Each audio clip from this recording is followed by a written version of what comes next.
to the SOULFIRE podcast, where healing is raw, truth is sacred, and your story gets to burn and rebuild in the same breath. I'm Power Coach Alishia, pattern breaker, soul mirror, fire starter, and the unapologetic voice of the burn it down and rise anyways revolution. We don't fluff your wounds, we don't filter your truth, and we don't water down healing so that people stay comfortable.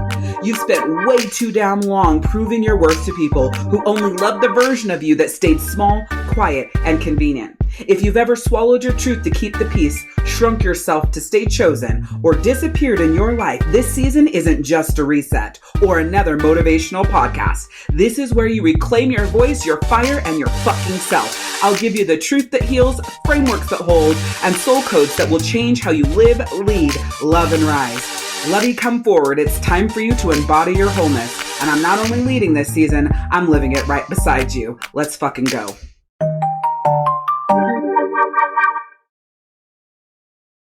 Going to be a very deep month, and if you really step into this, it will transform how you operate inside of your relationships. And we are talking about love relationships, right? Mostly, but everything that we talk about this month of July is easily applied to relationships across the board, where you love someone and they love you, whether or not it's like romantic. I guess I should have said this mostly applies to romantic relationships, or that's the angle I'm going to come from, because besides your romantic relationships, it ends up being your relationship with your parents, your siblings, and then your friends that, come after that. And then of course your children, but that's mostly rocked or more turbulent or needs a lot more work as the kids are older. But just remember, what we're talking about this month can be applied to any relationship. I'm just coming from the romantic relationship aspect. So our series this month is all about sacred union and sovereign love.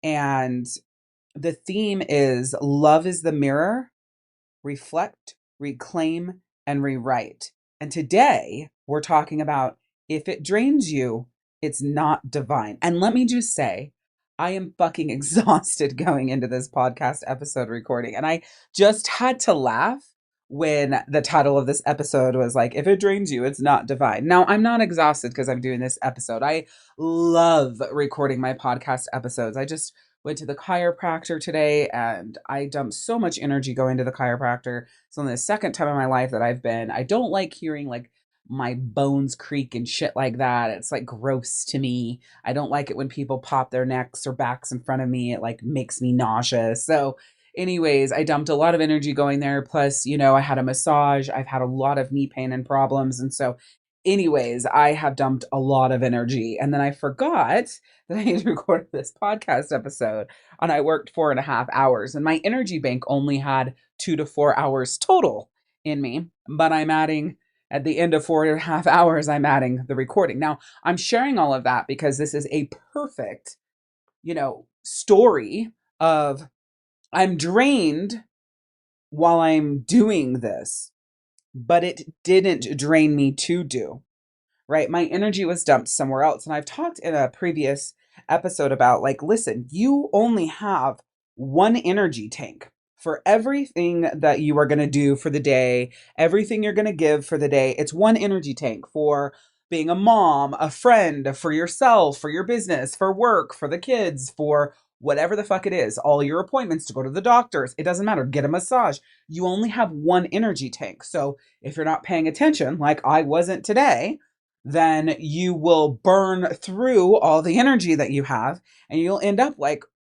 a battery on a phone with that little red sliver left and potentially still have some things that you need to finish for the day. Like I don't have a podcast episode queued that I could drop tomorrow that's already been recorded because all my stuff has been running right to the line right now. Okay, so I'm going to get in, I'm going to record it. But here's the thing.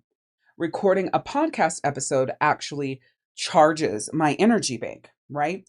So because I know it charges me, I'm here recording this episode. However, if I had a different attitude about podcasting and I feel like it depletes my energy bank, I would have just not released an episode this week, period. It doesn't matter. One episode in the season, even two, three episodes in, a 6, 7 month season isn't going to hurt anybody or anything. Missing it. But if it was something that I felt took a chunk of energy from me, then it would be like, no, I'm not going to do that regardless of, missing a week or whatever. So where I'm going to edit is normally I send it out in a soul signal and give an update for the week and everything that's going on. Nope, it's coming in like one simple straight email. Here's the podcast drop, here's the link to watch it, and that's it. I'm not going to do a whole soul signal. So I'm going to shift that because I know that I am, at that point, that I'm like right at that red battery level. And I do my best to, stop and start giving to myself when I'm at about a 32%. And now I'm a beneath 20%. Now I share all that with you so that you can get an idea of yourself and your energy meter and how much you have to give, or your energy battery and how much you give. And one of the places in life where you will dump an over exuberant amount of energy is into your romantic relationship with your partner. So I want to I was going to say I want to tread lightly, but I actually I'm not going to tread lightly, right? I've been through the trenches. I have, parts of my life like in that area is in the trenches. So we're just going to be here and be honest, real and raw. That's what the podcast is all about, right? Real shit, real life, real shit, real raw. So what you keep calling connection is really where you keep leaking. Now, hear what I'm saying. If this does not apply to your romantic partner, then see if there is someone else in your life that it does apply to.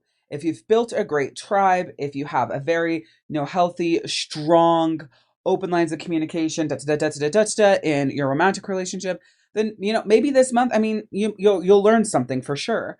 It just may not have as big of an impact or transformation as it would for someone who, holy shit, like in this relationship I'm leaking, in this relationship I'm leaking energy, this relationship I'm leaking energy, and there's holes to plug along those ways. So what you keep calling connection is really where you keep leaking. So the lie that love should cost you. See, I've always been a person my whole life that I have earned, I have proved, I have given, I've been in service to every single person in my life. And I have given way more than I ever should, way more than I ever should have, to every single person in my life, every single one of them. I stepped over way too many lines that was theirs to hold, their burden to bear, their work to do, their consequences to face, their mistakes to face head on, right? I stepped well over that boundary into saving them from the collapse of their decisions. And so, from a very young child, like younger than 10 years old, I got this idea or belief system or a way of operating that, a relationship with someone costs me that proving, earning, transformation, saving their life, bringing them happiness, joy, helping them through their problems, seeing their soul pain, helping their soul pain. And it was a very, very, very hard, very hard. And you're more than likely going to be on one of two sides of this. Okay. You're either going to be more on the side of the partner who stays more silent because you think it makes you selfless and a better partner, but really it's just you disappearing. Or you're going to be on the side of the partner where you're speaking up, asking for what you want, and then you start to feel guilty and maybe more selfish because you feel like because you're bringing it forward and you're calling it out, it's making you a bad partner. But the truth is, you're asking for what you need. You're doing your best to bring you and them together and to get on the same page. Now, it doesn't mean you're doing it the right way. It doesn't mean you're using the right language. It doesn't mean that how you're bringing it to the table is the right way. However, the one thing that I will always, always, always, always, always, always, always say is that speaking up, even messy, is better than disappearing, shutting down, and being silent. It is always better than. Why? Because speaking up gives the other person information to work with. Now, whether they like it or not, whether they accept it, whether they value, honor, and respect it, that's a whole other conversation. However, it gives them information to work with. Now, staying silent and shutting down is only a feedback mechanism. The only thing it tells the other person is that there's something wrong. If they're paying attention, if they're tuned in, right? That's the only thing your partner's going to know, is that there is something wrong, but they won't know what. So even when you speak up, if it comes out messy, or when I say messy, it could be a bad tone, not the best verbiage. There could be, the four horsemen, there could be things there. However, it still gives them information to work with, even if it's messy. So like I said, my whole life, I have held the way, like, especially in my closest relationships. So obviously partners one, and then closest friends two. And the really, really, really shitty thing about it is when I looked at it and it was like, hitting me over the head, and it like all became clear, I felt like I had no one. It's like, you've been doing this for so long that every single person who is left is because you've carried them.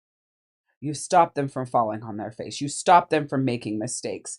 You've saved them from the mistakes they've made. You've lessened the blow of the consequences of their own decision, or wiped it out and made it okay. And you've done these things for the mistakes that they've made with you, the way that they've treated you, the way they haven't shown up for you, the way that they have loved you with condition. Again, let me be clear that this isn't a conscious thing. These aren't bad people. They're not mean people. It's not that they don't love me. It's not that they're, vindictive or evil or something like that. It's not about that. So this isn't like, well, if you have people treating you like that, those are bad people. It's not that. It's like, when you show up on a regular basis in a certain way, you train people how to treat you. So I do have a high level of responsibility for the way that I've been treated, because I've always just shown up and earned and worked and pushed and did whatever I needed to do for them, so they didn't have to feel the pain or as much pain. So they didn't have to suffer as much or at all, so that it didn't collapse the relationship, so that I wasn't frustrated, da da da da da da da da. And the problem with that is, as like I said at the beginning of this, is I stepped way over. And what I mean by that is I stepped over into a space that they needed to have in order to rise. And I've mostly done that with my partners, and a very close second with my closest friends. So the fact that they're like that, I have a huge part to play.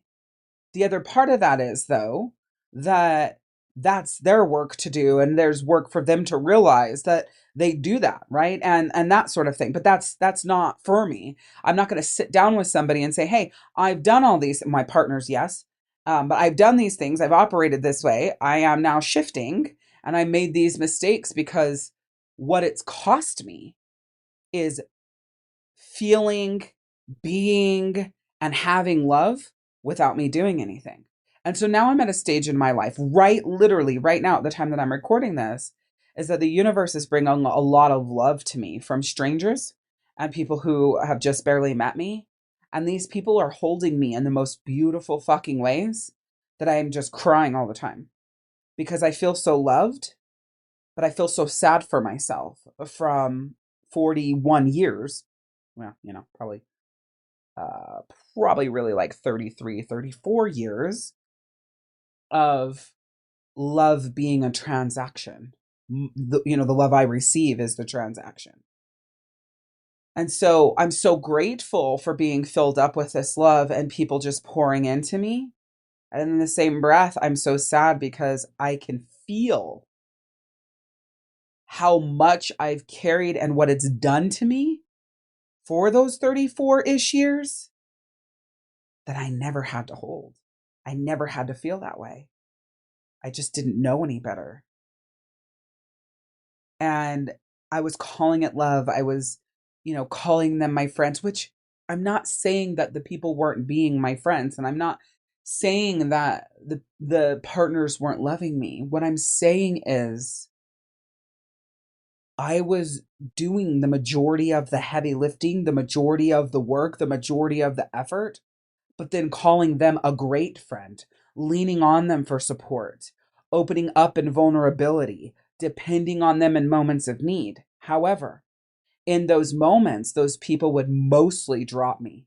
And when I say drop me, I mean not hold me in the container and hold space for me in the container of what I was going through. Some people would make it about them. Other people would shrink it down so small that it wasn't a big deal. Other people would shift the conversation away from what I was holding as if they didn't want to have anything to do with what I was sharing. Other people would put me like, not literally put me on the outside, but kind of give me space, instead of stepping forward in warmth. And this has been along my journey, that I can look back and see all these different things. Other people would just disappear and I would never hear from them again. They would never talk to me again. People that I would be really, really close to. And I like still to this day, some of them I've never heard from again.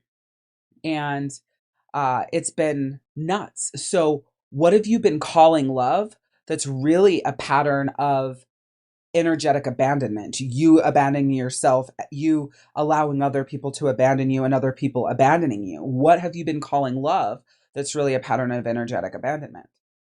I think of going to get some energy work done yesterday, and I was talking about how I'm the person that everybody in my life, if you've ever been a friend of mine or an active part of my life at any juncture, you know that I am masterful at saving people from committing suicide. Like, that is my biggest, most precious, most beautiful gift, layered in with everything else that I have.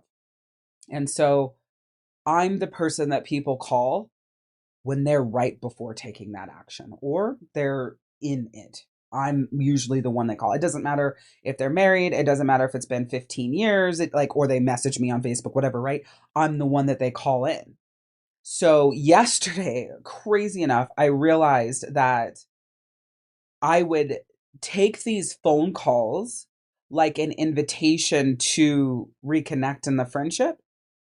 And I realized that the more empowering way for me to have handled those situations was realize I was being called to do my work. I was being called into my purpose. And so I would blur these lines. It's like, oh my God, I haven't heard from you forever. Like, I wasn't saying that, right? Because getting on the phone, I answer. The voice on the other end is bleak. I can barely understand them. They don't sound right. Da, da, da. Like, I'm not like, oh my God, so great to hear from you, But my soul is like connecting to this opportunity to reconnect with this human that I've loved, whether my friend or whatever. And now they're here again. And so yesterday I realized, when I get those phone calls again in the future, that it means nothing for a reconnection point and friendship. And it means everything for a call to my purpose and a call to serve. And I will never, and I mean never, blur those lines again. So that's the first part of it. The other part of it is that, oh, I'll share that with you. No, I'm going to share it now so that I remember. The other part of that is, as you're meeting new people, listen to your soul, right? Listen to what your soul is saying, listen to how your soul is feeling, listen to your body cues, pay attention if your heart's racing, is your chest constricting, does your throat tighten up, is your stomach area where your root chakra, sacral, and solar plexus are feeling, tight and restricted, or just a little bit fluttery, but not in a good way?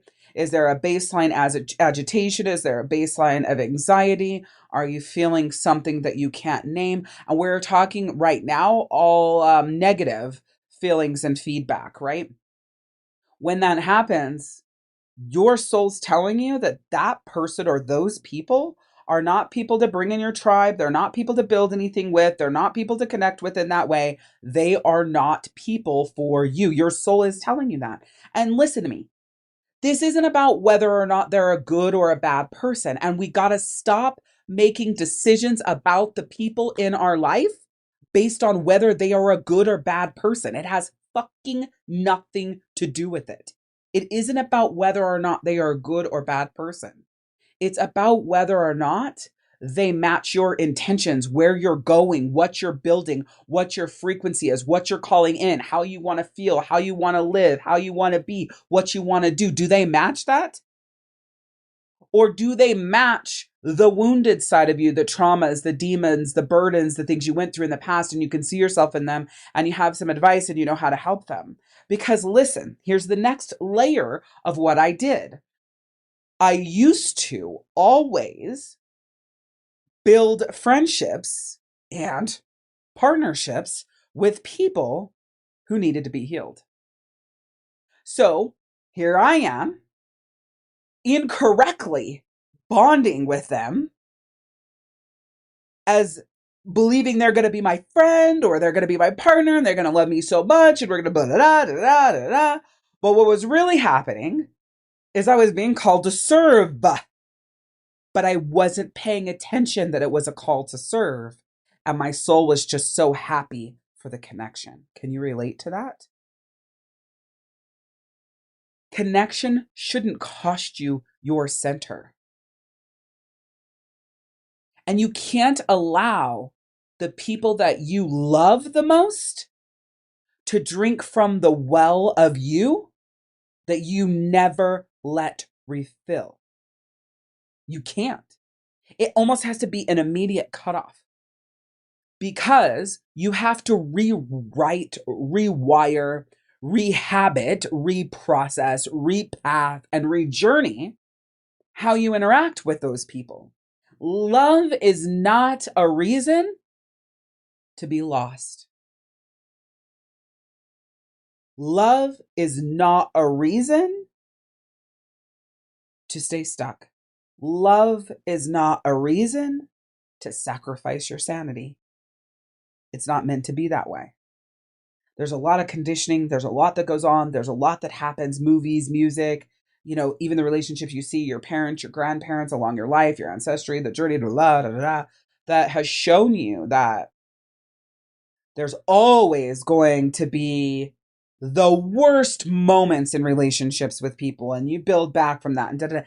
There's like this automatic instilled belief that that's how it's going to be. And the truth is it doesn't have to be that way.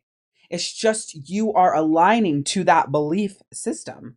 Connection shouldn't cost your center. No connection, nobody, nothing should cost you your center. And if something does rattle you or something does, do a little in there and it kind of kicks you off a little bit, it should only ever be a little bit because you've paid attention, you've done the work, you've got the process, the tools, the patterns, the things that you're doing to just quickly realign you. And it's so, so, so important. And of course, when you talk about letting people drink from a well that you never let refill, that's like a giving and receiving, over giving and not really receiving. I have been so conscious the last, really, I would say, week maximum of receiving and like consciously allowing that receive. I did what's called an affirmation bath. And the way that the instructor told you what to do when you were sitting in the chair, I realized would be blocking my full receive.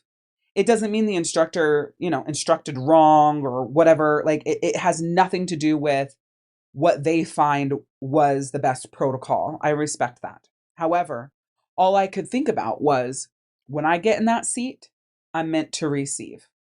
So I will just sit there and allow these 4 people to pour into me, and I'm going to receive it all. And that's exactly what I did. and it filled me up and filled me up and filled me up and filled me up and filled me up and filled me up. And by the time I got to the end of my 2-minute timeline of my portion of the affirmation bath where I was being bathed in the affirmations, I was so pumped and jazzed and so full of love and high on life. And I felt so powerful and amazing and like the most badass. It was so cool. I loved it. But pre that affirmation bath, I had gone to get a 2-hour massage and get an assessment from a chiropractor. Well, the massage busted me so open. I had been really like emotionally open and raw leading into the Sunday events. And I went to book club and did a couple meditations and to a law of attraction church and then to the affirmation bath, you know? So I had been I always, I don't know if you've heard that me say this before, but I'm going to share it now, is my MBA to life mastery. The M stands for make space, right? The B stands for be open.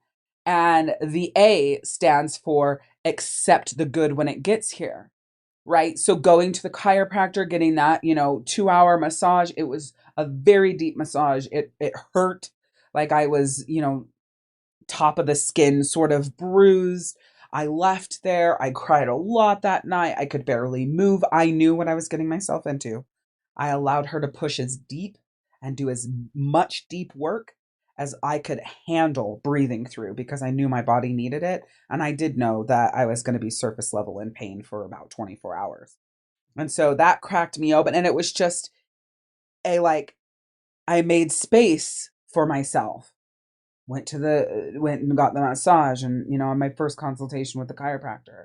And then I was open to the healing and what it was going to give me. I knew what I went there for, but I was open for what it was going to bring. And then I go to this law of attraction church for the first time that starts with the book club. And like I said, the meditation, and then you go to church and then they happen to have an affirmation bath afterwards. And I was just open and open and open through all of it. And to get to the affirmation bath, no, I'm accepting this shit, right?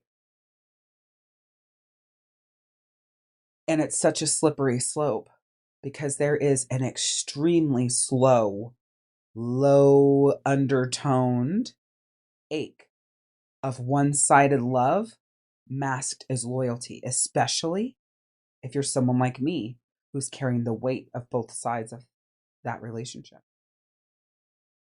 So it looks like they're being loyal. It looks like they love you deeply, which they could. I'm not saying that that's not true. But you have everything elevated on this pedestal with that person.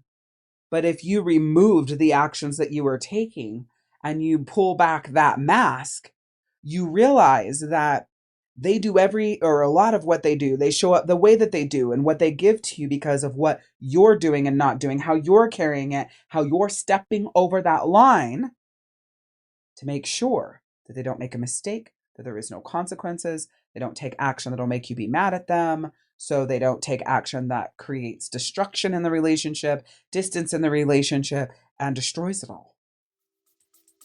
Especially with your romantic relationships.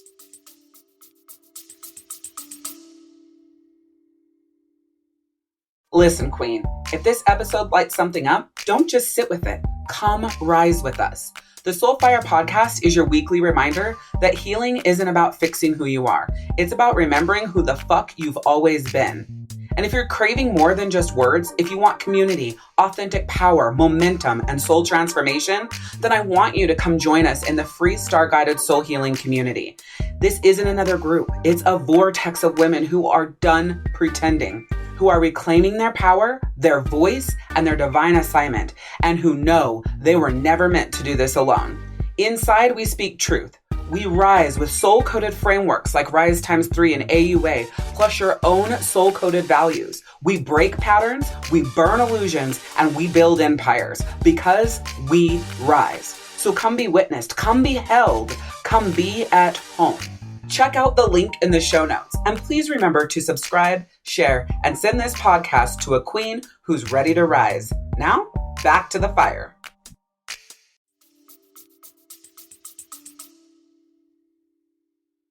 If your body is always braced and your voice is always buried, it's not a divine union. It's a soul leak. So that's another thing to pay attention to, because your mind will start to shift and your body and your nervous system will keep reacting to what was before or what it knows that person does, how they show up, how they respond, how they act, how they let you down, how they don't keep their word, how they're not supportive, it's not a team. Now, how much of that do you hold? How much of that did you create? How much of that did you say, oh no, I'll take care of the house and I'll do this and I'll do that and I'll take care of this and I'll carry that, blah, blah, blah, blah, blah, blah, blah. You've made it so fucking easy for them to come home, reap all the benefits, be with you, go to work and make the money because you've got the nice house, or you've got the house, you've got the security because they go to work. Before you know it, you have stripped every piece of team, camaraderie, and companionship outside of that out of that relationship. And you've really built it to where that partner, usually a man, is there for money.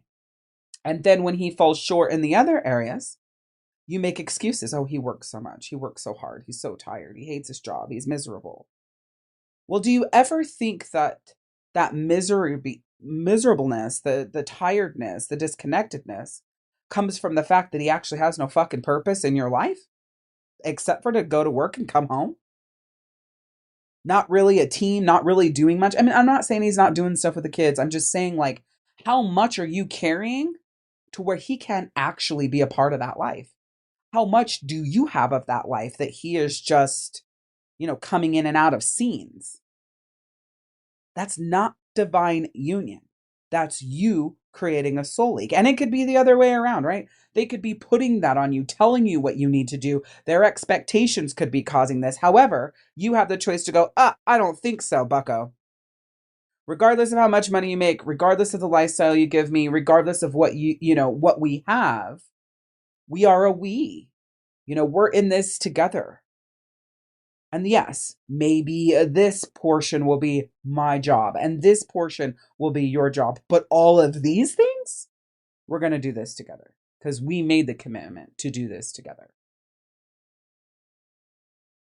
And if your voice disappears when love gets hard, or if you swing between shutdown and oversharing just to be heard, that's not personality. Okay. That is your Mercury sign misfiring. Mercury is the planet of communication.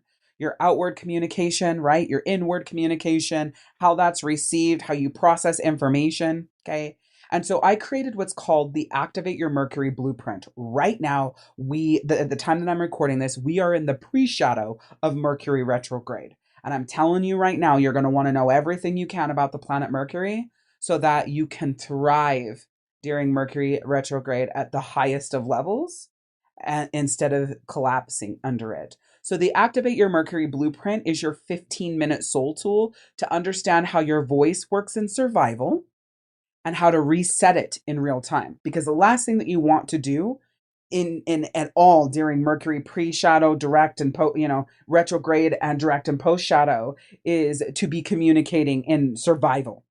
It will cause so much havoc, so much pain, so much destruction.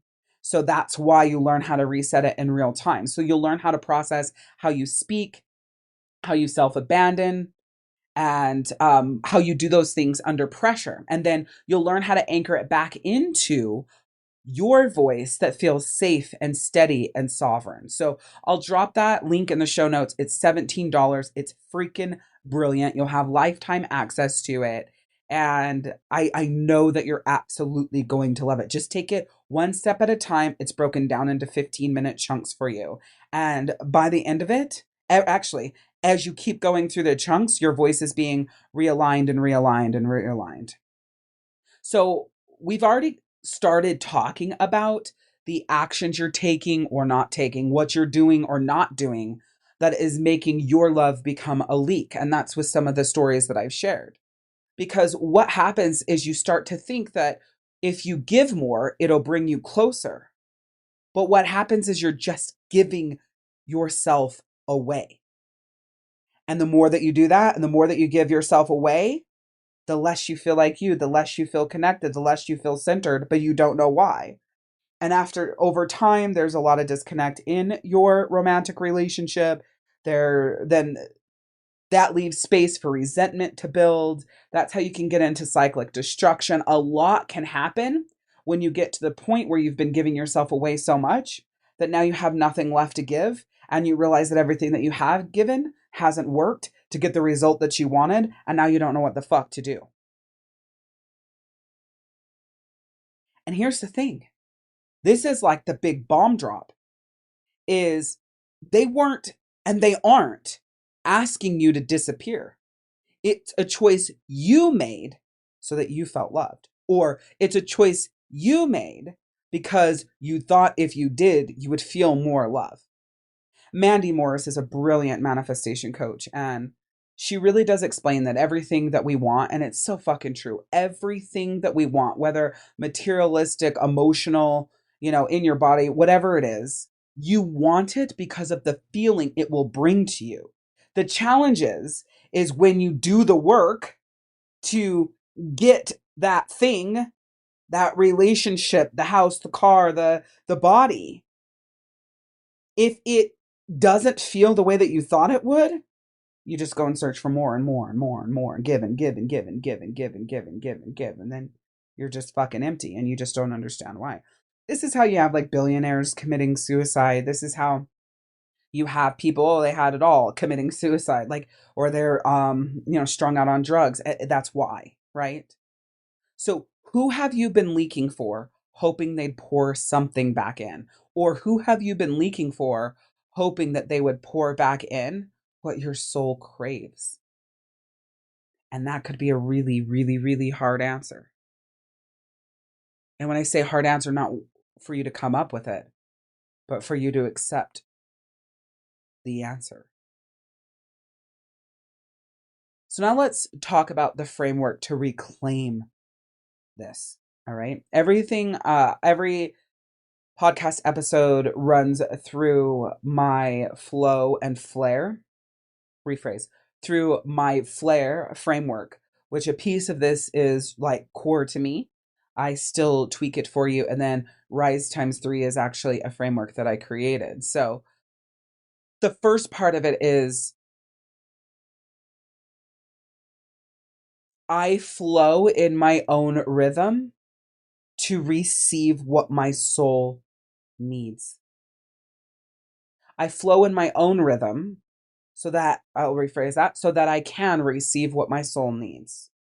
The more in rhythm you are, the more you will receive what your soul needs. The more out of rhythm you are, the less you'll receive what your soul needs. And ultimately, it will feel like the reason why you're not receiving what your soul needs is because other people's circumstances and things are impacting that.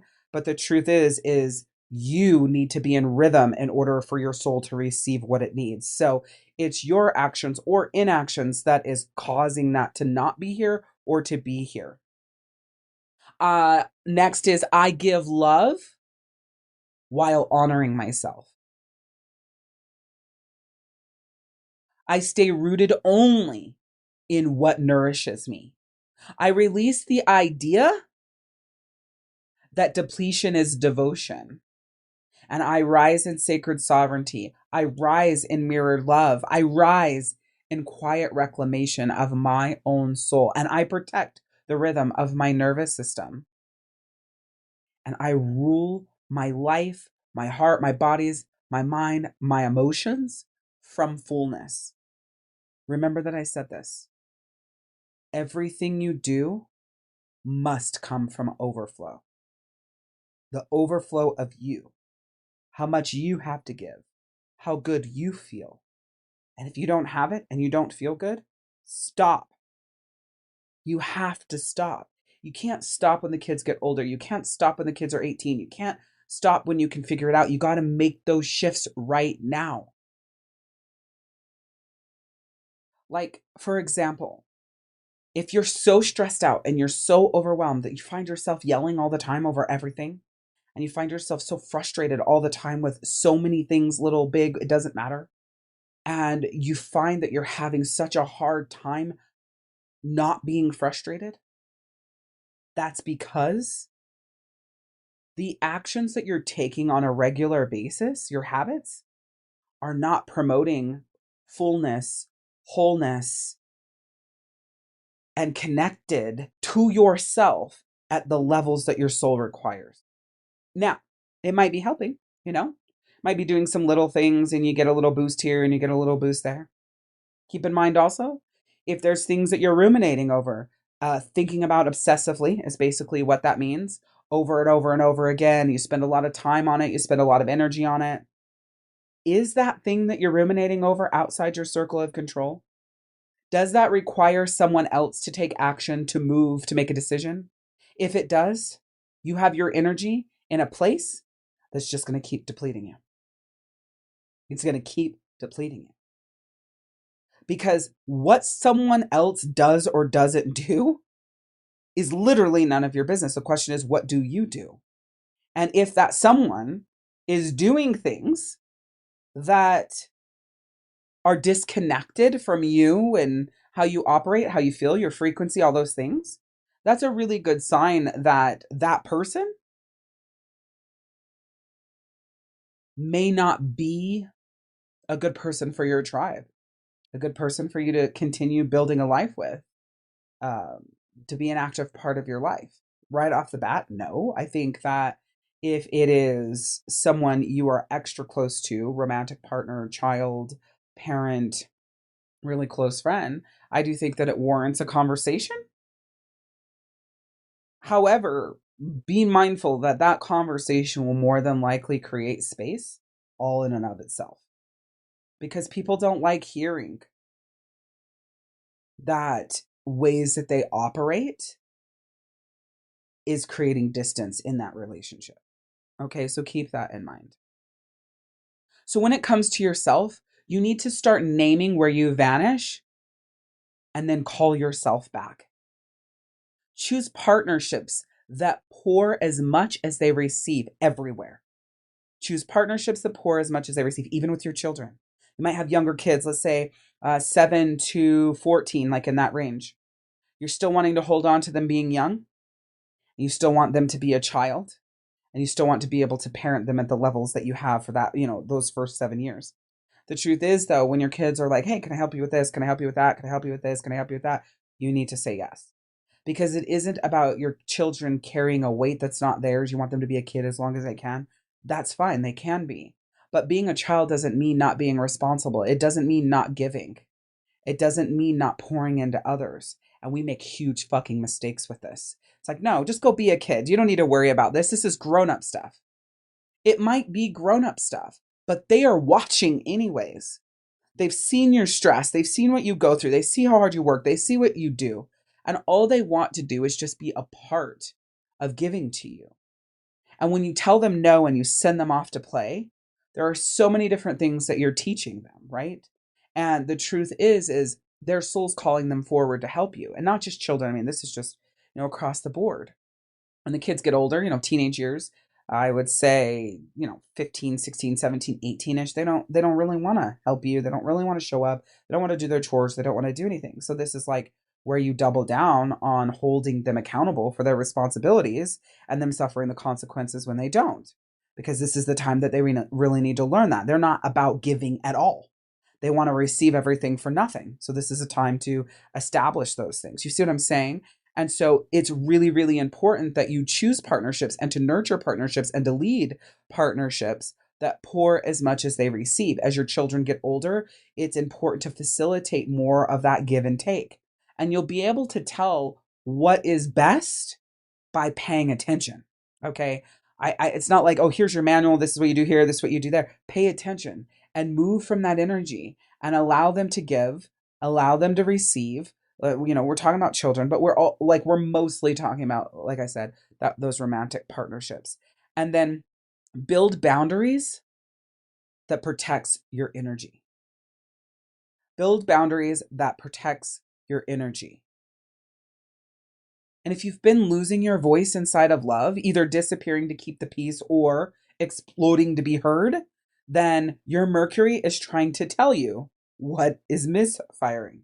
So you'll be able to build your Mercury blueprint in 15 minutes, actually rephrase, in 15-minute chunks, and stop leaking that power in every conversation, every direction, in every relationship, in every little thing, or even leaking that power in the thoughts and the ruminating and the overanalyzing and the overprocessing. So that link will absolutely be in the show notes. And when you do this work, this time your voice gets to stay. So now I want you to do this soul practice and ask yourself, what am I calling love that's actually emotional erosion?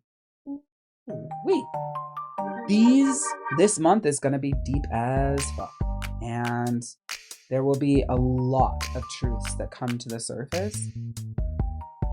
And it's important that you allow yourself to feel, and you allow yourself to shed, and you allow yourself to hear the truth. So what am I calling love that's actually emotional erosion? Where am I leaking energy and mistaking it for connection? Where am I leaking energy and mistaking it for connection? And what would love feel like if it didn't cost me my center? What would love feel like if it didn't cost me my center? What am I calling love that's actually emotional erosion? Where am I leaking energy and mistaking it for connection? And what would love feel like if it didn't cost me my center? And remember this. If it drains me, it's not divine. I love from fullness now, not fracture. Embody this. Choose yourself so completely that nobody gets to question your worth again. Extend to your soul the same mercy you once gave away to people who fucking dropped it. And stop shrinking to be chosen by people who can't even hold you. You're not a placeholder, you're the fucking revolution. So show up, speak up, and burn the damn box. I'm Power Coach Alishia, and this is your invitation to rise.